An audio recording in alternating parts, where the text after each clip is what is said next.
اگر قرآن میں لکھا ہے کہ دیکھو میں نے سمود کے اوپر یہ عذاب بھیجا، عاد کے اوپر یہ، نوح کے اوپر یہ طوفان، تو یہ لا اکراہ کہاں سے ہے کہ اسلام قبول کرو ورنہ تمہارے اوپر بھی یہ عذاب آ رہا ہے؟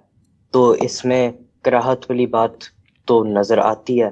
اور کوئی لوگوں نے کہا ہے کہ اس لفظ کا مطلب فری ول سے ہے، لیکن پھر بھی جبر تو نظر آتا ہے. تو اس کو بھی ذرا کامنٹ کر دیں پلیز. Thank you. میرے بھائی، پورے دین کی دعوت یہ ہے کہ اس کے قبول کرنے میں کوئی جبر نہیں ہے. آپ سوچیں، غور کریں، لیکن اس کا نتیجہ نکلنا ہے. یعنی یہ نہیں ہے کہ جبر نہیں ہے تو قیامت میں آپ سے پوچھا نہیں جائے گا. پوچھا جائے گا نا.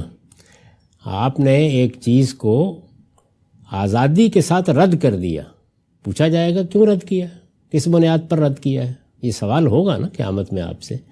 تو یہ عاد سمود جو ہے، ان کو وہ سزا جو قیامت میں اللہ نے دینی ہے وہ دنیا میں دی گئی ہے. اور اس کی وجہ یہ بتائی گئی ہے کہ اللہ تعالیٰ نے جو انسان کو غور و خوض کی مہلت دی ہے وہ رسول کی بعثت کے بعد ختم ہو جاتی.